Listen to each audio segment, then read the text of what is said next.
Protests erupted again this week in Lebanon as a spiraling currency crisis led to violence in the streets. A strict COVID-19 lockdown has crushed the economy, causing many Lebanese to go months without any income. And as special correspondent Layla Molana Allen reports from Tripoli, many now are left with nothing. It's a smoggy Tuesday afternoon in Lebanon's northernmost city, Tripoli, and Mohammad Naaman is dropping off bread donations to families in some of the poorest neighborhoods. For some here, it will be the most substantial thing they eat today.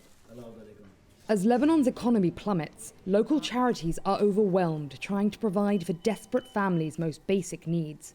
And the need is greater than ever. The price of bread has nearly doubled in 6 months. But now donations are starting to dry up. Izdihar volunteers used to give out 9,000 bags a day. Now they can only afford 2,000. There are a lot of people who call asking for something to eat, but we can only provide what we're able to. People have forgotten what meat is here, so they usually ask for simple daily needs like bread. Even fruit is now a luxury. In 2017, the UN reckoned tens of thousands of families here were in severe need. Fast forward 4 years through a devastating economic crisis and a year of lockdowns, and more than half Lebanon's population is now living in poverty, with Tripoli one of the hardest hit areas.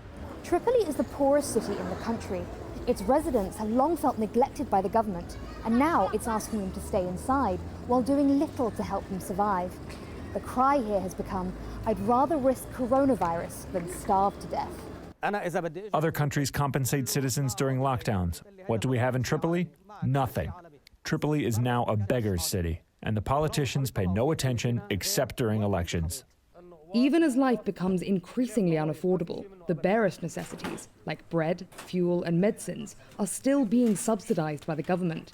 But there's little left in the state coffers. And in a cruel twist, while Lebanese chafe against the lockdown, having fewer people on the streets has helped stretch out the remaining funds. Once they're scrapped, a move expected imminently, bread prices could double or even triple again.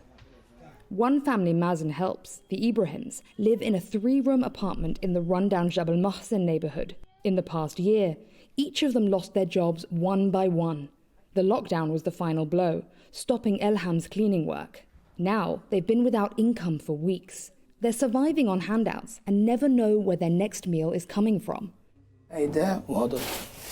There's nothing in it. I've only got this and that. On good days, I cook some rice and lentils or some potatoes. With what money am I supposed to buy a kilo of meat for $5? I live off whatever people and God can spare. The fridge doesn't work, and she can't afford to fix it. Even if it did, they'd rarely have the electricity to run it. State-supplied power is intermittent across the country. Here, they only get 4 or 5 hours a day and can't afford costly fuel for a backup generator. A neighbor let them hook up a single light bulb to their generator so they can have a little light. We didn't even have full stomachs to begin with. Everyone is starved and destitute now, and became even more so. I cry every single day. What else can I do? I sleep and I wake and sorrow is always with me. Many who can are ignoring the rules altogether.